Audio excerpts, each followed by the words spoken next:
The Logic of Disability, Cold and Emotive.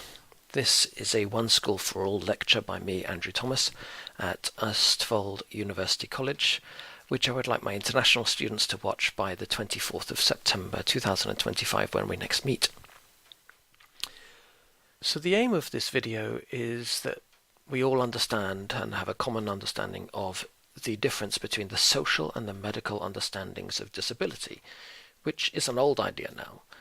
It's been kicking around for some 50 years. And I'm going to start with something which is even offensively banal and then move on to the emotive, because I want you to understand that there is something very real and very important here.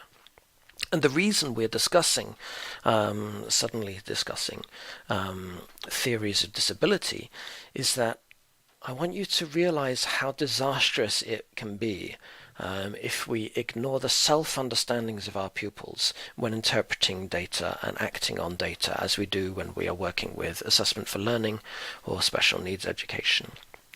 How disastrous it can be when we read but do not listen to our pupils, or in the terms of the series The Good Place, when we act like Michael, the almighty designer of The Good Place, but ignore the aspect of our personality which reflects Michael, who does not quite understand what it is to live within human skin. So, and therefore we need to know these things. We need to understand disability because we need to understand diagnoses. So let me tell you a story. This week I went to post a letter, and my usual postbox had been moved. And the postal service in Norway, it's just been used less, probably because people like you, young people, are not sending enough letters to your grandma and chocolates to your parents. And anyway, the post office, they have fewer post boxes available, so I was forced to walk all of 10 minutes to the nearest post box, and in my wrath I said to the innocent employees where the post box had disappeared that for us pedestrians, and I guess that's my minority, the pedestrian, it's not just a matter of a 1-minute drive to the next post box. This is all very inconvenient, and they were very patient and said, yes, this does seem unlucky for you. But of course it was a beautiful walk and I did not suffer. But during my walk I reflected that we probably, as a society, we can only afford to organize ourselves for the majority of people, and the majority of people don't send cards anymore. I just have to accept that. And just as shops keep more clothes for Norwegian women who are 165 centimeters tall than they do for those who are 150 or 180, and that is frustrating for those people who have those heights. And just as we need about twice as many Coca-Cola drinks available as we do Pepsi-Cola, other drinks are available. It makes sense to pay attention to demography when organizing a well-functioning society, and all of this is very simple political reasoning. And I was silly to be a Karen when I couldn't find my postbox. But it all gets a little bit more emotionally charged when we ask the question, but whose responsibility is it to consider minorities? Obviously, walking to a different postbox is no great hardship for me. But when we start discussing, for example, what kinds of medicine a welfare state can afford, that can be a life and death matter. And so it's not just a banal choice about where postboxes go. It's a real choice about how expensive is it to stay alive. And these things are hard in Norway, but they're far harder outside this country. And I've mentioned before the story of tuberculosis. And if you read Everything is Tuberculosis by Jan Grue, you will hear the tragic consequences of the price of vaccines and medicine for the world's most deadly disease for humans. So this question, whose responsibility, is essential for us as citizens of the country that we live in. And in a less medical mode, we can talk about the kinds of bodies that our public sphere is made for. We've deliberately and consciously designed pavements, public buildings, public services such as buses and maybe even electric scooters and trains. These are services that we've deliberately made choices to exclude certain people from, so that some people do not have entry to certain buildings, and they sabotage certain people's everyday life.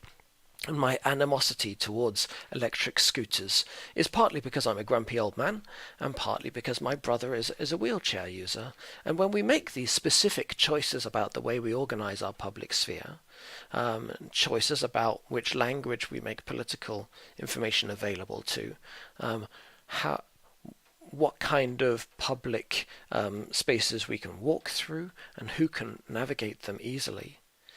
It's a bit of a slap in the face when we then ask people to call us wonderful, moral, and inclusive people if we, for example, make an effort to negate the effect of these political choices that we've made and resources we've made available to people like me, whereas not people like my brother.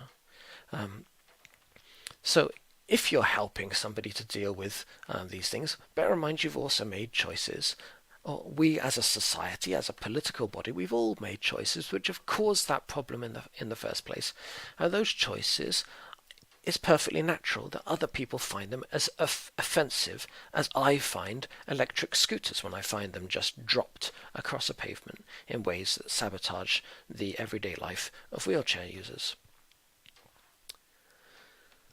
So inclusiveness and who gets to count as inclusive is a function of political choice. And this is where it gets maximally emotive. This is where the emotions really come out.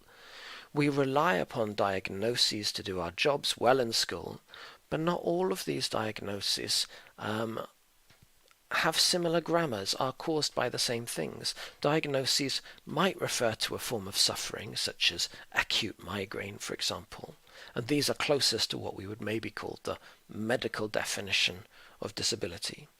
But they may also refer to something that we would expect sapiens to be able to do just because that's what we think humans are. And what we think humans are is not particularly scientific.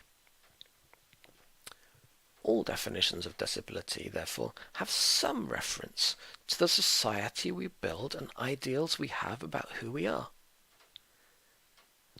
The big aha moment for me is when somebody said that, well, maybe I lack a chromosome that people living with Down syndrome, for example, have. Who decides which is a syndrome and which is not a syndrome? Maybe I've got the syndrome that loses, that does not have that chromosome. Disability is not a simple matter divorced from its political context. It is a problem and it involves pain because of the political errors we commit concerning things like pavements, language choice, and the good things we omit to do concerning, for example, the availability of medicine and equipment, and a variety of modes of access to our discursive and our physical environment. Our political choices constitute people's very real experiences of sicknesses, and that is the social definition of disability. Thanks for listening.